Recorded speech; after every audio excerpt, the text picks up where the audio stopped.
યાદ છે તને ફોનમાં કેવી અણસાસની માંગણીઓ કરી હતી એણે?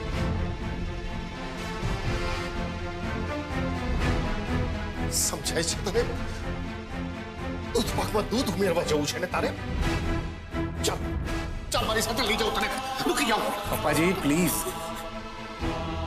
પાછે હવે જવા દો ને, બીજી વાર નહીં કરે એવું. ને આપણે કિંજલ હેમખેમ ઘરે તો આવી ગઈ ને પાછી. અને તમે હેમખેમ કહો છો રૂપેશ કુમાર?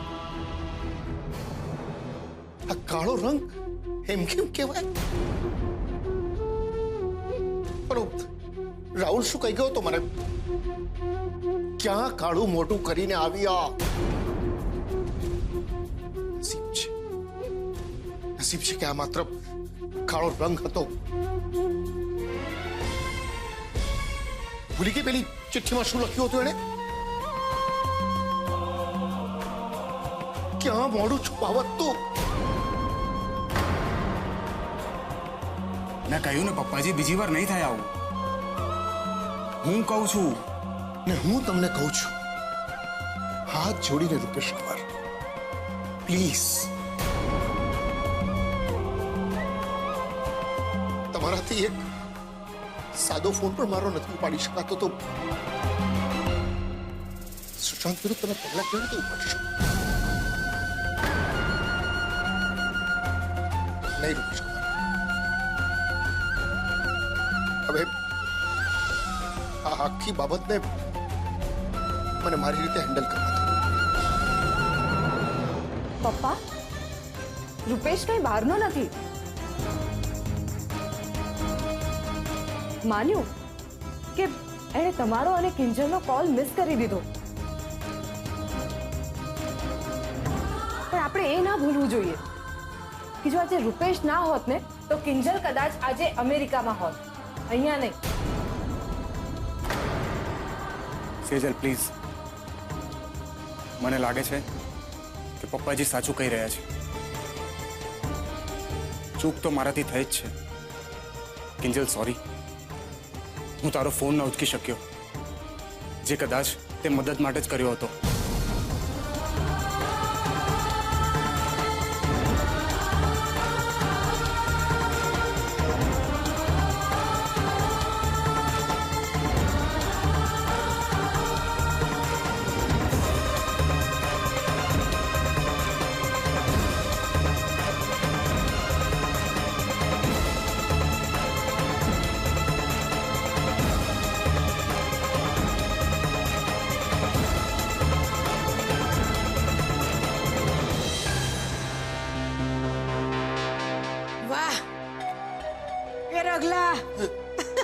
જો તો કરો પણ કેવી રૂપાળી લાગે છે નહીં? વાહ, જાણે અમસનો ચાંદો. ઓ બા, ચાંદો છે ને પૂનમ નો હોય, આ તો મોઢે કાળો કોઢ નીકળો હોય ને એવું લાગે છે. એ રાહુલિયા, એ દીકરા, આ ફોટો છે ને મને આમ ઝડપી રીતે મને મોકલ ને બેટા, એટલે હું છે ને આને આગળ મોકલતો થાઉં, સમજ્યો ને? હે હે હે હા હા, મોકલાવી તો દઈશ, પણ એની કિંમત છે પૂરા 15,000 રૂપિયા. બોલી બા, તમારી પીવડાવેલી ગળથુથી પાછી બોલી. પક્કા તમારા જ સંસ્કાર છે આ નાલાયકમાં. આ ભાઈ, જા માફ કર્યા તારા 15. અરે વાહ, જોયું? આને કહેવાય બાપનું કાળજું. માફ કરી દીધા ને? પણ આજે નહીં તો કાલે થવાનું તો હતું જ ને. કિંજલરીના ઉપાડા ઓછા છે. કોક દાડો સુસંતીઓ તો કોક દાડો ઉત્કર્ષીઓ, કોક દાડો કોકને લાફો ઝીકી દેવાનો તો કોક દાડો કોકની હારે સગાઈ તોડી નાખવાની. તો કોક દાડો તો કોકનું ખસકે તો ખરું કે નહીં? વાત તો સાચી બા, પણ એ રાહુલિયા, હા, મને એમ કે આ બે માંથી કોણ હશે કે પછી કોઈ ત્રીજું જ?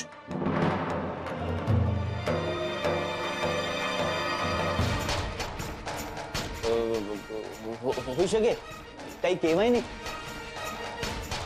કદાચ ઓલો બાબુ હશે. શું છે કે કિંજલના કારણે એને બહુ માર પડ્યો છે ને. તમે કોકનું બગાડો તો કોક તમારું બગાડે જ ને. આમ બંગડી પહેરીને થોડી બેઠો રે. વાત તો સાચી છે બાની, પણ કઈ પણ કે રાહુલિયા, તે તો દીકરા આજે એકદમ આમ મજાક કરાવી દીધી હે.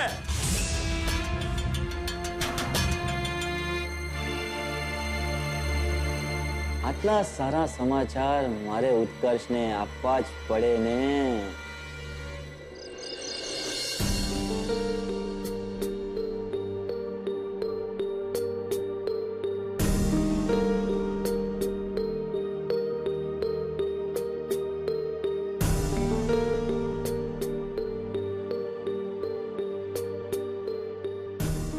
પપ્પા પ્લીઝ, મને ખબર છે કે મારાથી બહુ મોટી ભૂલ થઈ ગઈ છે, પણ મને માફ કરી દો. કેટલીક ભૂલો માફ કરવાને લાયક નથી હોતી કિંજલ. પપ્પા આવું ના બોલો પ્લીઝ. હું કબૂલું છું કે મારે આમ એકલા દૂધ લેવા નહોતું જવું જોઈતું. સોરી, છેલ્લી વાર. તમે કોને તો અંગૂઠા પકડવા માટે પણ તૈયાર છું. નાનપણમાં જેમ કરતી હતી, ઉઠક બેઠક આખી રાત. હા ને પપ્પા, આ દિવાલ છે ને ત્યાં ઊભી રહીને સોરી સોરી બોલવા પણ તૈયાર છું, કાન પકડીને. પણ મને છેલ્લી વાર માફ કરી દો પ્લીઝ. નહીં તો એવું હોય ને તો મારો મારો મને મારો. કિંજલ, હું મારવામાં નહીં, માફી આપવામાં માંગુ છું. આ વાત તું બહુ સારી રીતે જાણે છે. આજે તે જે ભૂલ કરી છે માફીને લાયક નથી. સોરી કહ્યું ને પપ્પા. સોરી? કઈ વાત તું સોરી? ભૂલ કરીને સોરી કીધું એટલે વાત પતી ગઈ? તારો બાપ અહીંયા 2 કલાકથી ફફડાટમાં બેઠો રહ્યો છે. તું સાબિત શું કરવા માંગે છે કિંજલ? કે તને કઈ થશે તો શું અમને કઈ ફેર નહીં પડે? હું એમ સમજીશ કે માથેથી એક સાપનો ભારો ઓછો થયો? પેંડા વેચું બજારની અંદર?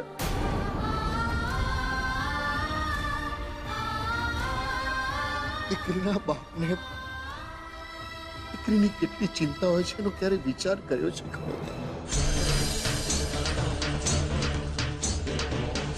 એ ત્રાસકો, એ ધડધડ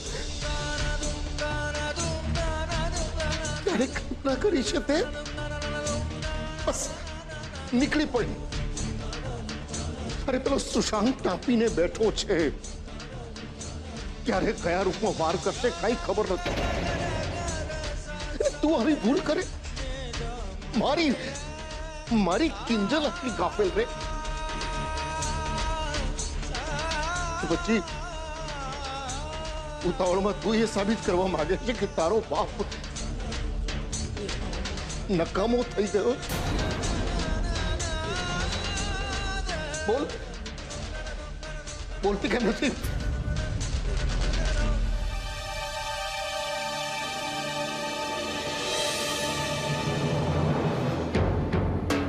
શું બોલું પપ્પા?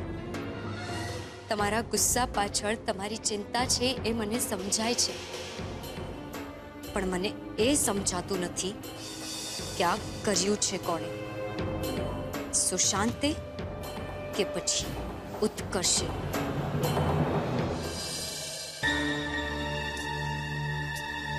લાગે છે પપ્પા કિંજલને બહુ ખીજાયા છે. મને તો બહુ ટેન્શન થઈ રહ્યું છે સેજલ દીદી. કિંજલ ઓલરેડી બહુ ડરેલી હતી, અને એમાંય પપ્પાનું આવું રૂપ તો પહેલી વાર જોયું, અને એ પણ કિંજલ સાથે. ખબર નહીં આ ક્યારે ઉપર આવશે. આવી ગઈ કિંજલ. પપ્પા બહુ ખીજાયા? બીજલ, અત્યારે આ બધું પૂછવાનો ટાઈમ છે? કિંજલ, તારા ચહેરા ઉપર કાળો રંગ કોણે નાખ્યો તો? તે જોયો તો એનો ચહેરો?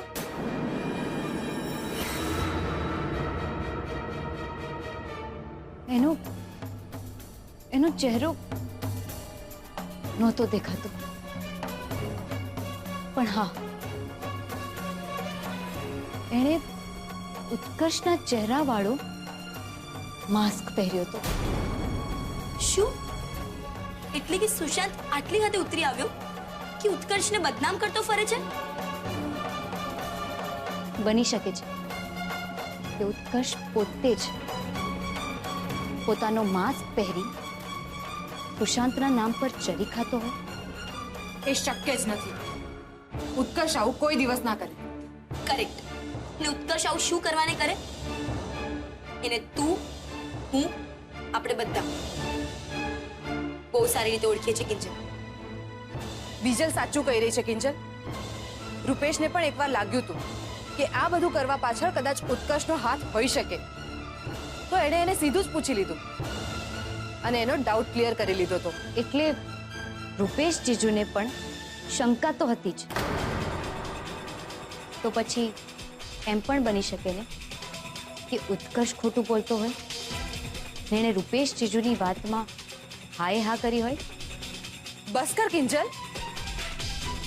ડાઉટ કરવાની એ હદ હોય. જે માણસ ખોટો છે એના ઉપર વિશ્વાસ કરીને તું એના લગ્ન કરાવવા માટે ચાલી નીકળી હતી. અને જે ખરેખર સાચો છે એની સાથે લગ્ન કરવાની ના પાડીને તું એવું કહી રહી છે કે એ પોતાના ચહેરાના માસ્ક પહેરીને બધાને ગેરમાર્ગે દોરી રહ્યો છે. કિંજલ, ઉત્કર્ષ આવું ના કરી શકે એટલે ના જ કરી શકે. અને બીજી વાત, ભવિષ્યમાં પણ જો તું ક્યારેય પણ કોઈ મુસીબતમાં હોઈશ અને આખી દુનિયા તારી વિરુદ્ધમાં હશે, પણ ઉત્કર્ષ જ એક એવો વ્યક્તિ છે જે તારા પડખે ઊભો રહીને બતાવશે. એ પછી પ્રેમના નાતે હોય કે પછી માણસાઈના નાતે.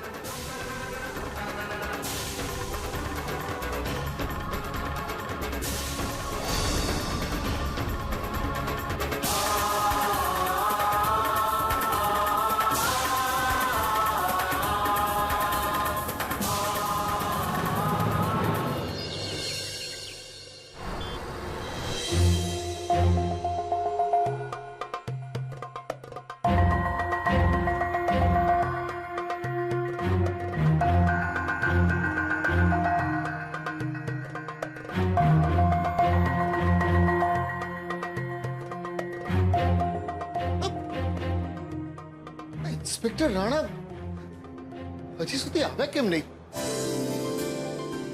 મોહનભાઈ, ક્યાંક તમે મારી રાતો નથી જોઈ રહ્યા? માફ કરજો, તમારી ઓળખાણ ન પડી. તમે? હું ધૈવત. એકચ્યુઅલી ગઈકાલે હું, મારી વાઈફ શ્રુતિ અને મારી દીકરી ક્લારા અમે અહીંયાથી પસાર થઈ રહ્યા હતા. તો મારી દીકરીએ તમારી દુકાનનું નામ વાંચ્યું. એને ખૂબ જ ગમ્યું, મોહન એન્ડ ડોટર્સ. અને મને કહેવા લાગી કે ડેડી, તમે જેટલો પ્રેમ મને કરો છો ને એટલો જ પ્રેમ આ મોહન અંકલ એમની દીકરીઓને કરતા લાગે છે. મારે તો એમને મળવું જ છે. બસ અમને ખેંચીને અહીંયા લઈ આવી. તમે તો કોઈ હતા નહીં, ફક્ત ગુલાબ હતો. બસ એટલે તો પત્યું. બેન બાય રડવાનું શરૂ કરી દીધું. એટલે ના છૂટકે ગુલાબે કેવું પડ્યું કે એ આજે તમારી ત્રણેય દીકરીઓને બોલાવી રાખશે. અને જુઓ, આજે ક્લારા પોતે જ નથી આવી. સાહેબ,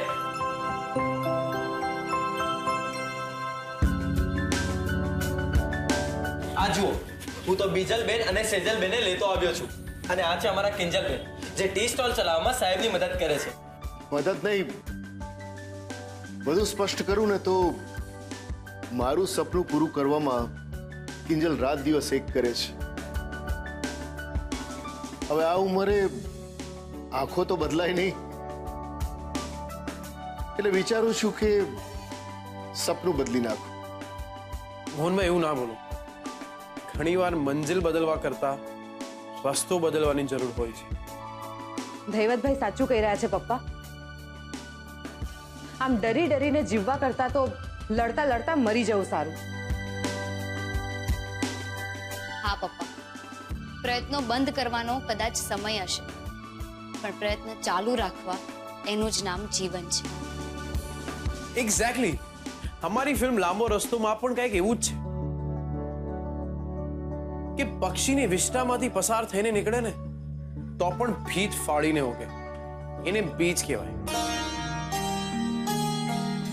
અને એ પણ પીપળાનો. દયવાય એ બીજને છે ને હું દળી નાખીશ. પરમ તું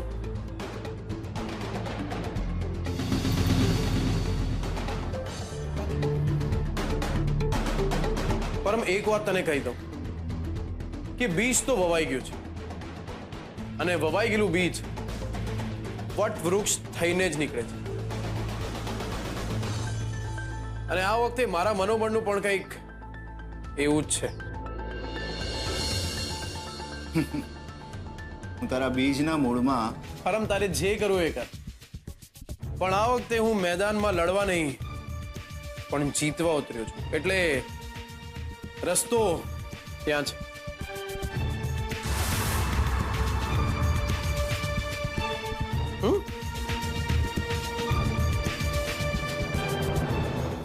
રેવતભાઈ,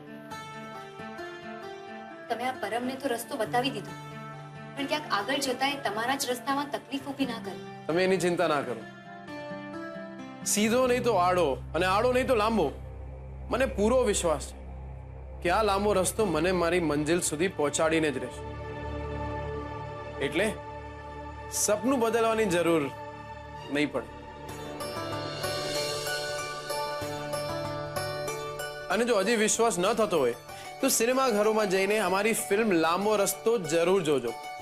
વિશ્વાસ થઈ જશે. હા, પણ તમારી આ ફિલ્મ થિયેટરમાં આવશે ક્યારે?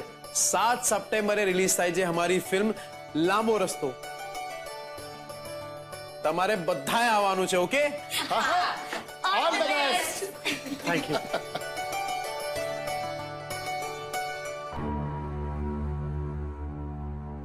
ચાલો હવે તમે ત્રણેય ઘરે જાઓ. ગુલાબ મૂક્યો.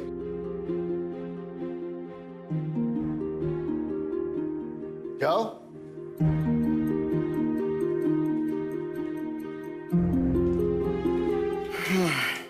ઇન્સ્પેક્ટર રાણા કેમ ના આવ્યા? મોહનભાઈ, ફોન કરવાની જરૂર નથી મોહનભાઈ, હું આવી ગયો છું. બહુ સમયસર આવી ગયા સાહેબ. હવે પેલા સુશાંતને કડકમાં કડક સજા કરજો. આ જુઓ, સુશાંતે કિંજલને મોકલાવ્યું. અરે સાહેબ, મોકલાવ્યું એટલું જ નહીં, આને હકીકતમાં ફેરવાનો પ્રયાસ પણ કર્યો. રાત્રે કિંજલ દૂધ લેવા માટે 7 રસ્તાની ડેરી પાસે ગઈ હતી.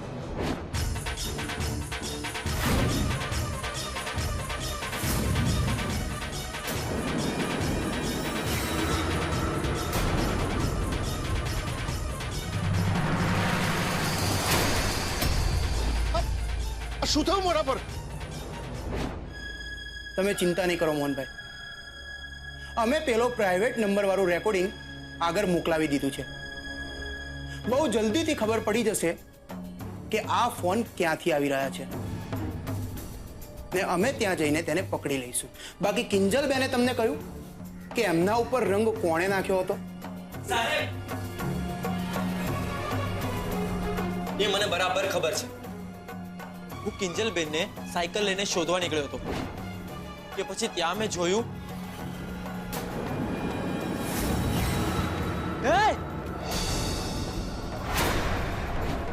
અને મેં જેવી એને બૂમ પાડીને તો એ ત્યાંથી ભાગી ગયો.